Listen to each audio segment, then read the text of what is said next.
नमस्कार दोस्तों, मैं राकेश कुमार आप सभी का आपके अपने YouTube चैनल तैयारी जीत की बाई RK सर में स्वागत करता हूं। और दोस्तों आज 11 मार्च 2021 के रेलवे NTPC का फर्स्ट शिफ्ट और सेकेंड शिफ्ट का एग्ज़ाम ख़त्म हो चुका है। और दोस्तों मैक्सिमम क्वेश्चन मुझे मिल चुके हैं। आप लोग हमारे चैनल पे पहली बार विजिट किए हैं तो चैनल को सब्सक्राइब करके बेल नोटिफिकेशन को ज़रूर दबाइएगा, क्योंकि यहाँ पे 100% रियल प्रश्नों का ही एनालाइज किया जाता है। साथ में दोस्तों वीडियो कैसी लगती है कमेंट करके ज़रूर बताइएगा। अच्छी लगती है तो लाइक ज़रूर करिएगा, क्योंकि आपके लाइक और कमेंट्स काफ़ी मोटिवेट करते हैं। तो लाइक और कमेंट करना ना भूलें। साथ में वीडियो को अपने दोस्तों के साथ शेयर ज़रूर करिएगा। और दोस्तों यदि आप चाहते हैं फर्स्ट और सेकेंड शिफ्ट का PDF फाइल बिल्कुल फ्री में लेना, तो वीडियो के डिस्क्रिप्शन में टेलीग्राम ग्रुप का लिंक मिल जाएगा। वहां से आप डेली जो है PDF फाइल बिल्कुल फ्री में डाउनलोड कर पाएंगे, तो उस लिंक को ज्वाइन कर लीजिए। चलिए यहाँ पे सबसे पहले हम सेकेंड शिफ्ट का क्वेश्चन जो कि लेट से मुझे मिला है वह बताएंगे। उसके बाद कुछ प्रश्न जो है फर्स्ट शिफ्ट के, उसके बाद जो है सभी प्रश्न जो है मिक्सिंग आपको मिल जाएंगे। पहला प्रश्न देखते हैं, स्थलाकृत सर्वेक्षण भारत में पहली बार किसने करवाया था? तो यहाँ पे आपका राइट आंसर हो जाएगा विलियम जोन्स। तो William Jones is the right answer. दो अलग प्रकार के कण को किस विधि से अलग किया जाता है? जी हाँ दोस्तों, दो अलग प्रकार के कण को किस विधि से अलग किया जाता है? तो विसरण विधि आपका जो है राइट आंसर हो जाएगा। एक प्रश्न आया था दोस्तों, ओजोन क्या है? तो दोस्तों ओजोन जो होता है ये ट्राई ऑक्सीजन होता है। ठीक है, ट्राई ऑक्सीजन इसको कहा जाता है। एक प्रश्न आया था दोस्तों कि टाटा किस क्षेत्र की कंपनी है? तो दोस्तों ये निजी क्षेत्र की कंपनी है, यानी प्राइवेट लिमिटेड कंपनी है। ठीक है, चलिए एक प्रश्न आया था दोस्तों कि भारतीय संविधान लागू होने के बाद अंग्रेजी भाषा जो है सहायक भाषा के रूप में कितने वर्ष तक रही थी? तो आपका राइट आंसर हो जाएगा 15 वर्षों तक। ठीक है, एक प्रश्न दोस्तों मुझसे उस टाइम पूछा गया था कि 26वें गणतंत्र दिवस पे मुख्य अतिथि कौन थे, लेकिन अभी मुझे पता चला है, एक बच्चे ने मुझे बोला है अभी कि सर 26 जनवरी 2021 के जो गणतंत्र दिवस हुआ था उस पे मुख्य अतिथि कौन थे, ये पूछा गया था। तो दोस्तों इस पे जो है कोई भी मुख्य अतिथि नहीं थे। पहले इंग्लैंड के जो प्रधानमंत्री हैं आने वाले थे, लेकिन बाद में कोविड-19 की कोविड-19 का जो प्रसार है बढ़ने लगा, उसको देखते हुए उन्होंने ये यात्रा रद्द कर दी थी। इसलिए यहाँ आपका जो है कोई नहीं आपका हो जाएगा। एक प्रश्न आया था कि भारत का परमाणु ऊर्जा विभाग किसके अंदर आता है? तो दोस्तों ये प्रधानमंत्री के अंदर में आता है। ठीक है, चलिए एक प्रश्न आया था दोस्तों कि पंडवानी शैली से संबंधित नर्तिका कौन है? पंडवानी शैली से संबंधित जो नर्तिका है वह कौन है? तो तीजन बाई आपके ऑप्शन में दिया हुआ था। ये बिल्कुल आपका राइट आंसर हो जाएगा। एक प्रश्न आया था दोस्तों, जो ग्रैंड ट्रैंक रोड है यानी जिसको GT रोड कहा जाता है, यह मौर्य वंश के समय में इसका नाम क्या था? तो दोस्तों वैसे तो इसका नाम बहुत था, इसमें मुख्य एक नाम था उत्तर पथ। तो अगर ये आपके ऑप्शन में दिया होगा उत्तर पथ तो ये आपका राइट आंसर होगा। अदरवाइज इसके 3-4 और नाम हैं। ठीक है, चलिए एक प्रश्न आया था दोस्तों कि UNO के किस भाग का मुख्यालय न्यूयॉर्क में नहीं है? तो दोस्तों आपका राइट आंसर हो जाएगा अंतर्राष्ट्रीय न्यायालय। ठीक है, आप लोग कमेंट करके ज़रूर बताइए कि अंतर्राष्ट्रीय न्यायालय का जो मुख्यालय है ये कहाँ पर है। ठीक है, चलिए एक प्रश्न आया था कि संत कबीर का जन्म स्थान कहाँ पर है? संत कबीर का जो है जन्म स्थान कहाँ पर है? तो दोस्तों ये वाराणसी में है। वाराणसी उत्तर प्रदेश में है। एक प्रश्न आया था दोस्तों कि पेप्टिक अल्सर किससे होता है? पेप्टिक अल्सर बीमारी जो है ये किससे होता है? तो दोस्तों ये जीवाणु रहित बीमारी है। आपके ऑप्शन में जीवाणु दिया हुआ था, तो इसलिए आपका राइट आंसर हो जाएगा जीवाणु। एक प्रश्न आया था दोस्तों कि एनडीसी का फुल फॉर्म क्या होता है। तो इसका फुल फॉर्म होता है नेशनल डेवलपमेंट काउंसिल। लेकिन दोस्तों ये भी 100% सही नहीं है, क्योंकि एनडीसी का जो है 3 से 4 जो है फुल फॉर्म अलग अलग हैं। ठीक है, तो ये आपके ऑप्शन के ऊपर मतलब डिपेंड करता है कि आपसे क्या पूछा गया था। अदरवाइज अगर ये दिया होगा तो ये आपका राइट आंसर हो जाएगा। एक प्रश्न आया था कि धामेक स्तूप किस वंश ने बनवाया था। तो दोस्तों ये मौर्य वंश ने बनवाया था धामेक स्तूप। एक प्रश्न आया था कि अंडमान निकोबार को कितना डिग्री चैनल अलग करता है। तो आपका राइट आंसर हो जाएगा 10 डिग्री चैनल।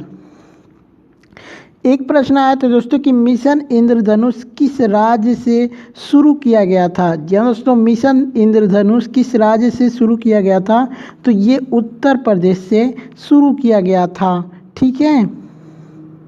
पूर्ण स्वराज की मांग कांग्रेस के किस अधिवेशन में किया गया था। जी हाँ दोस्तों, पूर्ण स्वराज की मांग कांग्रेस के किस अधिवेशन में किया गया था। तो ये लाहौर अधिवेशन में किया गया था। और ये लाहौर अधिवेशन कब हुआ था। तो 31 दिसंबर 1929 में हुआ था। और इसमें जो दोस्तों कांग्रेस के अध्यक्ष थे जवाहरलाल नेहरू। ठीक है।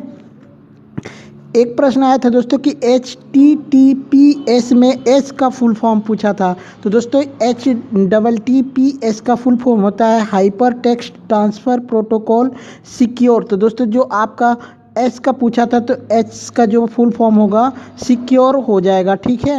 चलिए, एक प्रश्न आया था दोस्तों कि सविनय अवज्ञा आंदोलन के समय गवर्नर जनरल कौन था। जी हाँ दोस्तों, सविनय अवज्ञा आंदोलन के समय भारत का जो गवर्नर जनरल था वह कौन था। तो लॉर्ड इरविन था। ठीक है, लॉर्ड इरविन आपका राइट आंसर हो जाएगा। एक प्रश्न आया था दोस्तों कि किस पूर्व प्रधानमंत्री को पद्म विभूषण दिया गया है। तो दोस्तों जो ये जापान के पूर्व प्रधानमंत्री हैं शिंजो आबे, इनको जो है पद्म विभूषण दिया गया है। बाकी दोस्तों अगर आपके ऑप्शन में कुछ और दिया था तो आप लोग कमेंट करके ज़रूर बताइए, लेकिन मैं हाल ही फिलहाल का बता रहा हूँ। अगर ऑप्शन में कोई दूसरा हो तो आप लोग कमेंट करके ज़रूर बताइएगा। ठीक है। चलिए, एक प्रश्न आया था दोस्तों कि जनरेटर का कार्य क्या है। जी हाँ दोस्तों, जनरेटर का कार्य पूछा था, आपके ऑप्शन में दिया हुआ था।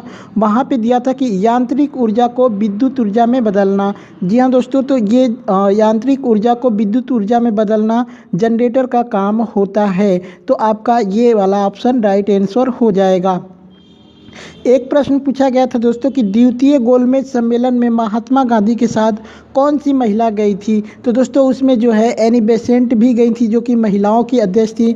सरोजनी नायडू भी दी थी। तो आपके ऑप्शन के अकॉर्डिंग इसका राइट आंसर बताया जा सकता है। तो आपके अगर ऑप्शन में एनी बेसेंट थी तो आपका एनी बेसेंट वाला जो ऑप्शन है बिल्कुल राइट आंसर हो जाएगा। ठीक है। वीडियो को लाइक शेयर कमेंट जरूर करिएगा दोस्तों। आपकी कमेंट और लाइक्स काफ़ी मोटिवेट करती है, तो आप लोग कमेंट जरूर करिएगा। चंपारण आंदोलन किसके विरोध में हुआ था। जी दोस्तों, चंपारण आंदोलन जो है ये किसके विरोध में हुआ था। तो दोस्तों जो नील की खेती होती है उसके विरोध में किया गया था। और अगर आपके ऑप्शन में किसानों से लेकर दिया होगा ऑप्शन तो किसान वाला भी ऑप्शन सही हो जाएगा। लेकिन यहाँ पे मुख्य रूप से नील की खेती को लेकर जो है चंपारण सत्याग्रह आंदोलन शुरू हुआ था। ठीक है। चलिए, एक प्रश्न आया था दोस्तों कि उल्का पिंड के टकराने से किस झील का निर्माण हुआ था, उसका नाम पूछा था। जी हाँ दोस्तों, उल्का पिंड जो टकराया था उसके मतलब टकराने से कौन सी झील का निर्माण हुआ था। तो ये लोनार झील का निर्माण हुआ था। लोनार झील कहाँ पे है। तो ये महाराष्ट्र में है। और दोस्तों ये खारे पानी की झील है, इसको भी आप लोग याद रखिएगा। ठीक है दोस्तों, आप लोगों के लिए बहुत ज़्यादा मेहनत करना पड़ रहा है, तो प्लीज़ इस मेहनत के लिए एक लाइक ज़रूर करिएगा। बैंक ऑफ बड़ौदा में किस बैंक का विलय हुआ है। तो दोस्तों इसमें कई बैंकों का विलय हुआ है, तो आप लोग कमेंट करके ज़रूर बताइए कि आपके ऑप्शन में क्या दिया हुआ था। ठीक है। चलिए, एक प्रश्न पूछा गया था दोस्तों कि पहली पीढ़ी के कंप्यूटर का नाम क्या था। जी दोस्तों, जो पहली पीढ़ी का कंप्यूटर था उसका नाम क्या था। तो दोस्तों ये 1946 में आया था। इसका नाम था ENIAC। ठीक है, ये 1946 में आया था। और दोस्तों आपको बता देता हूँ कि इसमें जो है इस कंप्यूटरों में जो है वैक्यूम ट्यूब का प्रयोग किया गया था, जिसका आविष्कार जो है 1904 में ही हो गया था। ठीक है। चलिए, एक प्रश्न आया था दोस्तों कि अनुच्छेद 348 जो है किससे संबंधित है। तो दोस्तों ये मुझे पूरा प्रश्न नहीं मिला है। एक्चुअल में 348 पूछा गया था, फिर 248 पूछा गया था। क्या पूछा गया था आप लोग कमेंट करके ज़रूर बताइए। अगर अनुच्छेद 348 पूछा था तो क्या पूछा था ये भी पता नहीं है दोस्तों, तो आप लोग कमेंट करके ज़रूर बताइए। अगर 348 का संबंध पूछा गया होगा तो दोस्तों इसमें जो है उच्च न्यायालय और उच्च न्यायालय में अधिक विधेयकों आदि के लिए जो प्रयोग की जाने वाली भाषा है उससे ये रिलेटेड है। ठीक है, चलिए एक प्रश्न आया था दोस्तों कि 2019 का जो लोकसभा चुनाव जीतने के बाद जो है प्रधानमंत्री किस देश की पहली यात्रा पर गए थे। जी हाँ दोस्तों, 2019 का लोकसभा चुनाव जीतने के बाद प्रधानमंत्री किस देश की पहली यात्रा पर गए थे। तो मालदीव जो है आपका राइट आंसर हो जाएगा। एक प्रश्न आया था दोस्तों कि 2019 का लोकसभा चुनाव कौन सा लोकसभा चुनाव था, यानी किस नंबर का था। तो दोस्तों इसको 17वीं लोकसभा गठन कहा जाता है, 17वीं लोकसभा गठन। ठीक है, चलिए एक प्रश्न आया था कि विट्ठल मंदिर जो है ये कहाँ पर स्थित है। तो दोस्तों ये कर्नाटक में स्थित है। विट्ठल मंदिर जो है कर्नाटक में स्थित है। दोस्तों यहाँ पे जो एक प्रश्न आया था कि 2011 के जनगणना के अनुसार भारत का सबसे कम जनसंख्या वाला राज्य कौन सा है। तो आपका राइट आंसर हो जाएगा सिक्किम। ठीक है, और अगर दोस्तों सबसे कम जनसंख्या घनत्व वाला राज्य पूछेगा तो उस कंडीशन में आपका अरुणाचल प्रदेश राइट आंसर हो जाएगा। एक प्रश्न आया था दोस्तों यहाँ पे कर लीजिएगा 26वें गणतंत्र, जी हाँ दोस्तों 26वें गणतंत्र दिवस पर जो है मैं यहाँ पे लिख देता हूँ 26वें गणतंत्र दिवस पे जो है मुख्य अतिथि कौन थे। जी हाँ दोस्तों 26वें गणतंत्र दिवस पे भारत के जो मुख्य अतिथि कौन थे। तो ये केनेथ कौंडा थे जो कि जाम्बिया के राष्ट्रपति थे। और दोस्तों जो 26वां गणतंत्र दिवस हुआ था ये 1975 में हुआ था। ठीक है, और दोस्तों बात करते हैं यहाँ पे पहले जो गणतंत्र दिवस पहला हुआ था ये 1950 में हुआ था। और इसमें सुकर्णो आए थे, सुकर्णो जो कि इंडोनेशिया के राष्ट्रपति थे। ठीक है, एक प्रश्न आया था दोस्तों कि मौर्य वंश के काल में ग्रैंड ट्रैंक रोड का नाम क्या रखा गया था। तो दोस्तों यहाँ पे बहुत सारे नाम रखे गए थे, बाकी आपके ऑप्शन में क्या दिया था ये कमेंट करके ज़रूर बताइएगा। ठीक है, एक प्रश्न आया था दोस्तों कि इनमें से किस संस्था का सदस्य भारत नहीं है, या फिर इनमें से किस संस्था का सदस्य भारत है, ऐसे करके प्रश्न आया था। तो वो ऑप्शन आप लोग कमेंट करके मुझे ज़रूर बताइएगा। ठीक है, चलिए दोस्तों यहाँ पे फर्स्ट शिफ्ट के जो प्रश्न मुझे लेट से मिले हैं मैं आप लोगों को बता देता हूँ। दोस्तों ये फर्स्ट शिफ्ट के क्वेश्चन है। बहुत से लोग कमेंट करके ये बोलेंगे कि लास्ट का जो प्रश्न है वो फेक है, लेकिन दोस्तों ये फेक नहीं, लेकिन फर्स्ट शिफ्ट के क्वेश्चन है। ठीक है, यहाँ पे पूछा गया था कि स्पेस एप्लीकेशन सेंटर कहाँ पर स्थित है। स्पेस एप्लीकेशन सेंटर जो है ये कहाँ पे स्थित है। तो ये अहमदाबाद गुजरात में स्थित है। एक प्रश्न आया था दोस्तों कि पेस्ट स्पेशल का शॉर्टकट की क्या होता है। तो दोस्तों control plus alt plus B जो है पेस्ट स्पेशल का शॉर्टकट की होता है। एक प्रश्न आया था दोस्तों कि FCCB का फुल फॉर्म क्या होता है। तो ये हो जाएगा फॉरेन करेंसी कन्वर्टेबल बॉन्ड। ठीक है, ये आपका फुल फॉर्म हो जाएगा। एक प्रश्न रीजनिंग का आया था दोस्तों कि जैसे बुक का संबंध राइटर से है तो क्रिकेट का संबंध किससे होगा। तो दोस्तों ये प्लेयर आपका राइट आंसर हो जाएगा।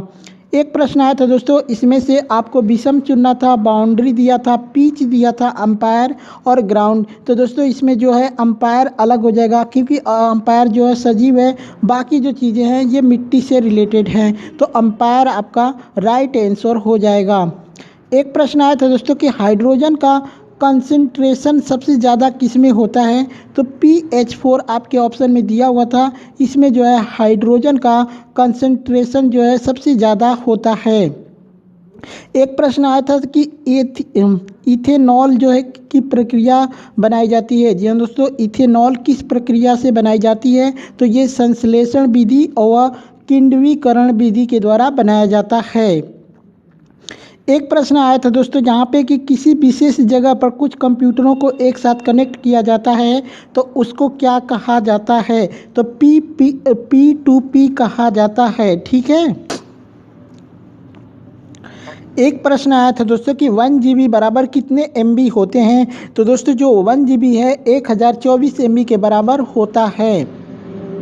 एक प्रश्न आया था दोस्तों कि विश्व स्वच्छता दिवस कब मनाया जाता है। तो ये 5 मई को मनाया जाता है। एक प्रश्न आया था दोस्तों कि 2018 में कौन सी कंपनी 6 करोड़ को पार करने वाली दूसरी कंपनी बनी थी। तो दोस्तों ये TCS आपका राइट आंसर हो जाएगा। पहले नंबर पे जो है रिलायंस इंडस्ट्रीज है। एक प्रश्न आया था दोस्तों कि 2021 में अत्याधुनिक जी हाँ दोस्तों 2021 में आध्यात्मिक के क्षेत्र में पद्म विभूषण किसे दिया गया था। तो ये मौलाना वहीदुद्दीन खान को दिया गया था। मौलाना 1980 में कितने बैंकों का राष्ट्रीयकरण किया गया था। जी हाँ दोस्तों 1980 में कितने बैंकों का राष्ट्रीयकरण किया गया था। तो आपका राइट आंसर हो जाएगा 6 बैंकों का राष्ट्रीयकरण किया गया था। ठीक है। एक प्रश्न आया था कि विंसन पर्वत कहाँ पर स्थित है। विंसन पर्वत कहाँ पर स्थित है। तो ये अंटार्कटिका में स्थित है। और दोस्तों इसका नाम है विंसन मैसिफ। ठीक है, इस पर्वत का नाम है विंसन मैसिफ। ठीक है, चलिए एक प्रश्न आया था दोस्तों कि शेरशाह सूरी का मकबरा कहाँ पर स्थित है। जी हाँ दोस्तों शेरशाह सूरी का मकबरा पूछा था कहाँ पे स्थित है। तो आपका राइट आंसर हो जाएगा सासाराम।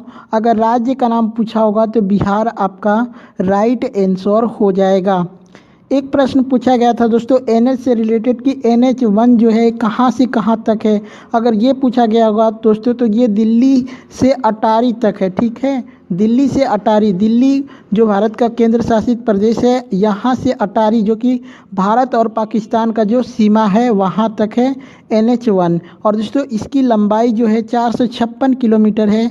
और दोस्तों ये 3 राज्यों से होकर जाता है, दिल्ली, हरियाणा और पंजाब। ठीक है, चलिए एक प्रश्न आया था दोस्तों कि 2018 में सर्वाधिक शराब का उत्पादन किस देश ने किया था। जी हाँ दोस्तों 2018 में सर्वाधिक शराब का उत्पादन किस देश ने किया था।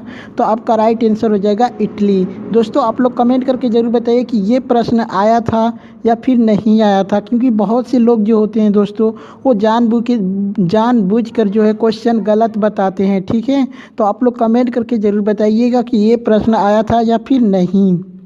एक प्रश्न आया था ICAO का मुख्यालय कहाँ पर है। ICAO का मुख्यालय कहाँ पर है। तो ये मॉन्ट्रियल, ठीक है, मॉन्ट्रियल कनाडा में है। मॉन्ट्रियल कनाडा में आपका ICAO का मुख्यालय है। और दोस्तों इसकी स्थापना 4 अप्रैल 1947 में हुई थी। इसकी स्थापना कब हुई थी? 4 अप्रैल 1947 में। और दोस्तों इसका फुल फॉर्म भी पूछ सकता है, तो इंटरनेशनल सिविल एविएशन ऑर्गेनाइजेशन इसका फुल फॉर्म होता है। ठीक है, चलिए एक प्रश्न आपसे पूछा गया था कि कालबेलिया लोक नृत्य किस राज्य का है।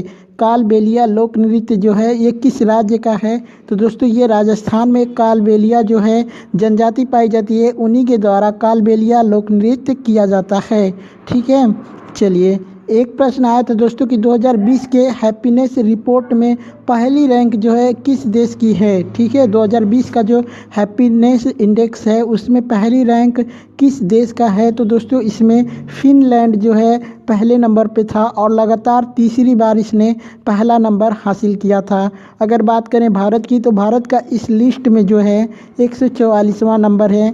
और दोस्तों यहाँ पे बात करते हैं तो टॉप 20 में जो है एशिया का कोई भी देश इस लिस्ट में शामिल नहीं था।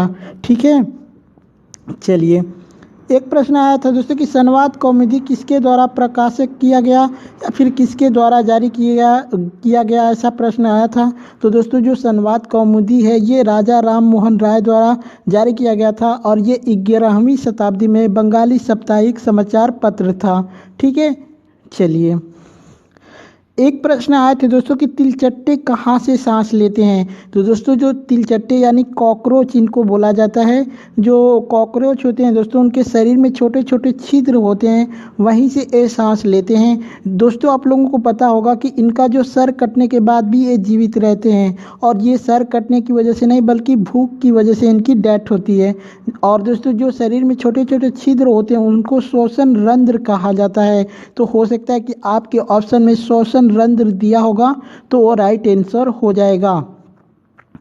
एक प्रश्न आया था दोस्तों कि काशीराम ने किस पार्टी की स्थापना की थी। जी हाँ दोस्तों, काशीराम ने किस पार्टी की स्थापना की थी, तो इसका राइट आंसर हो जाएगा बहुजन समाज पार्टी। ठीक है, बहुजन समाज पार्टी। एक प्रश्न आया था दोस्तों कि भारत में सबसे पहले न्यूज़पेपर किसने शुरू किया था। तो दोस्तों जो भारत में सबसे पहले न्यूज़पेपर हिक्की के द्वारा शुरू किया गया था, जेम्स अगस्टस हिस्की। ठीक है, सॉरी दोस्तों, जेम्स अगस्टस हिक्की के द्वारा शुरू किया गया था। कब किया गया था, तो 29 जनवरी 1780 में इनके द्वारा किया गया था। और दोस्तों इसका नाम था द बंगाल गैजेट। ठीक है, इसी को हम द बंगाल गैजेट के नाम से जानते हैं। एक प्रश्न आया था दोस्तों कि सिविल सेवा किसने शुरू किया था। जी हाँ दोस्तों, सिविल सेवा किसने शुरू किया था, तो ये लॉर्ड कॉर्नवालिस द्वारा शुरू किया गया था। एक प्रश्न आया था दोस्तों कि 2018 में किस मिसाइल का सफल परीक्षण हुआ था। तो दोस्तों अग्नि 5 जो मिसाइल है, इसका 2016 में 3 बार परीक्षण हुआ था, तीनों बार सफल हुआ था, जो कि पांचवा पर इससे पहले भी 2012 से ही स्टार्ट हुआ था। लेकिन दोस्तों 2018 की बात करें तो जो पांचवा सफल परीक्षण हुआ था ये जनवरी 2018 में, छठवां जो सफल परीक्षण हुआ था जून 2018 में, एवं सातवां जो परीक्षण हुआ था ये 2018 में ही हुआ था। ठीक है, चलिए एक प्रश्न आया था दोस्तों कि योनो ऐप किस बैंक ने लॉन्च किया था। दोस्तों योनो ऐप जो है किस बैंक ने लॉन्च किया था, तो दोस्तों ये SBI ने लॉन्च किया था, स्टेट बैंक ऑफ इंडिया। ठीक है, भारतीय स्टेट बैंक इसको हिंदी में कहते हैं। और दोस्तों इसने ऐप और वेबसाइट दोनों लॉन्च किया था। तो आप कमेंट करके ज़रूर बताइएगा कि ऐप का पूछा था या फिर वेबसाइट का पूछा था। तो दोस्तों इतने सारे प्रश्न मुझे मिले थे। ये वीडियो आप लोग को कैसी लगी कमेंट करके ज़रूर बताइएगा। अच्छी लगी हो तो लाइक करिएगा, अपने दोस्तों के साथ शेयर करिएगा। चलिए चलते हैं, मिलते हैं नेक्स्ट वीडियो में, तब तक के लिए जय हिंद।